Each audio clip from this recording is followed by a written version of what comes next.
Middlemarch centers on the lives of residents of Middlemarch, a fictitious Midlands town. From 1829 onwards, the years up to the 1832 Reform Act. The narrative may be considered to consist of 4 plots with unequal emphasis. The life of Dorothea Brooke. The career of Tertius Lydgate. The courtship of Mary Garth by Fred Vinci. And the disgrace of Nicholas Bulstrode. The 2 main plots are those of Dorothea and Lydgate. Each plot occurs concurrently, although Bulstrode's is centered on the later chapters. Dorothea Brooke is a 19-year-old orphan, living with her younger sister, Celia, as a ward of her uncle, Mr. Brooke. Dorothea is an especially pious young woman whose hobby involves the renovation of buildings belonging to the tenant farmers.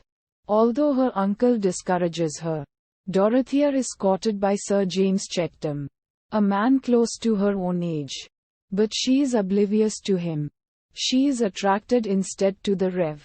Edward Casaubon, a 45-year-old scholar. Dorothea accepts Casaubon's offer of marriage, despite her sister's misgivings. Chettam is encouraged to turn his attention to Celia, who has developed an interest in him. Fred and Rosamond Vinci are the eldest children of Middlemarch's town mayor.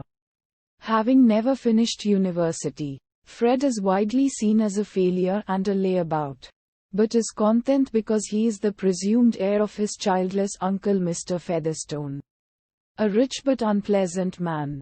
Featherstone keeps as a companion a niece of his by marriage, Mary Garth. Although she is considered plain, Fred is in love with her and wants to marry her. Dorothea and Casaubon experience the first tensions in their marriage on their honeymoon in Rome. When Dorothea finds that her husband has no interest in involving her in his intellectual pursuits, she meets Will Ladislaw, Casaubon's much younger disinherited cousin whom he supports financially. Ladislaw begins to feel attracted to Dorothea. She remains oblivious, but the two become friendly. Fred becomes deeply in debt and finds himself unable to repay what he owes. Having asked Mr. Garth, Mary's father, to co-sign the debt, he now tells Garth he must forfeit it. As a result, Mrs. Garth's savings from 4 years of income, held in reserve for the education of her youngest son, are wiped out, as are Mary's savings. Mr. Garth thus warns Mary against ever marrying Fred. Fred comes down with an illness and is treated by Dr. Tertius Lydgate, a newly arrived doctor in Middlemarch. Lydgate has modern ideas about medicine and sanitation which draw ire and criticism of many in town. He allies himself with Bulstrode, a wealthy, church-going landowner and developer who wants to build a hospital and clinic that follow Lydgate's philosophy. Despite the misgivings of Lydgate's friend, Fairbrother, about Bulstrode's integrity, Lydgate also becomes acquainted with Rosamond Vinci, who is beautiful and educated, but shallow and self-absorbed. Seeking to make a good match, she decides to marry Lydgate, who comes from a wealthy family, and uses Fred's sickness as an opportunity to get close to him. Lydgate initially views their relationship as pure flirtation and backs away from Rosamond after discovering that the town considers them practically engaged. However, on seeing her a final time, he breaks his resolution and the two become engaged.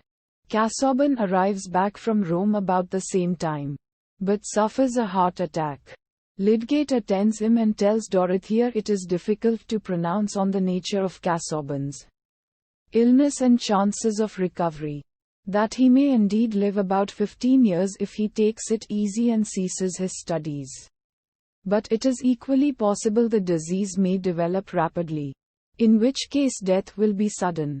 As Fred recovers, Mr. Featherstone falls ill.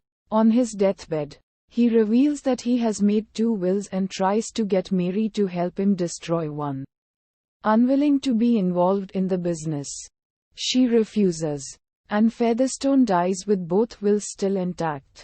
Featherstone's plan had been for £10,000 to go to Fred Vinci. But his estate and fortune instead go to his illegitimate son, Joshua Rigg. Udharan Chinne. Casaubon, in poor health, has grown suspicious of Dorothea's goodwill to Ladislaw. He tries to make Dorothea promise, if he should die, to forever avoid doing what I should deprecate, and apply yourself to do what I should desire. She is hesitant to agree, and he dies before she can reply. Casaubon's will is revealed to contain a provision that, if Dorothea marries Ladislaw, she will lose her inheritance. This leads to the general suspicion that Ladislaw and Dorothea are lovers, creating awkwardness between the two. Ladislaw is in love with Dorothea but keeps this secret, having no desire to involve her in scandal or cause her disinheritance. She realizes she has romantic feelings for him, but must suppress them. He remains in Middlemarch, working as a newspaper editor for Mr. Brooke, who is mounting a campaign to run for Parliament on a reform platform. Lydgate's efforts to please Rosamond soon leave him deeply in debt, and he is forced to seek help from Bulstrode. Meanwhile, Fred Vinci's humiliation at being responsible for Caleb Garth's financial setbacks shocks him into reassessing his life. He resolves to train as a land agent under the forgiving Caleb. He asks Fairbrother to plead his case to Mary Garth, not realizing that Fairbrother is also in love with her. Fairbrother does so, thereby sacrificing his own desires for the succor of Mary, who he realizes truly loves Fred and is just waiting for him to find his place in the world. John Raffles, a mysterious man who knows of Bulstrode's shady past, appears in Middlemarch, intending to blackmail him. In his youth, the church-going Bulstrode engaged in questionable financial dealings.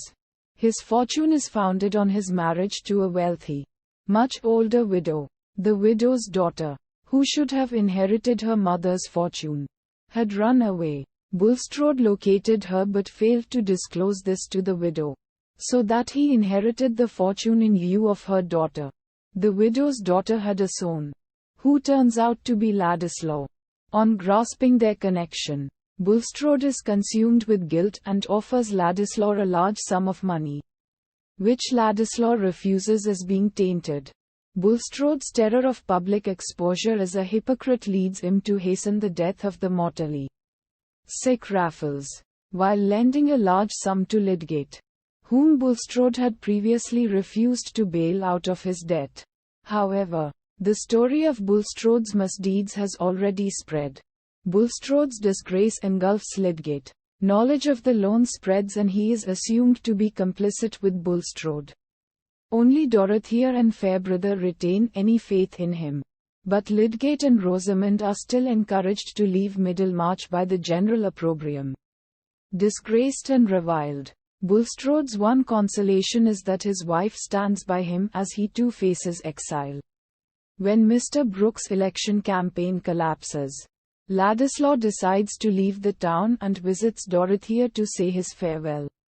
But Dorothea has fallen in love with him. She renounces Casaubon's fortune and shocks her family by announcing that she will marry Ladislaw. At the same time, Fred, having been successful in his new career, marries Mary. Udharan Chinne. The finale details the ultimate fortunes of the main characters. Fred and Mary marry and live contentedly with their 3 sons. Lydgate operates a successful practice outside Middlemarch and attains a good income, but never finds fulfillment and dies at the age of 50, leaving Rosamond and 4 children.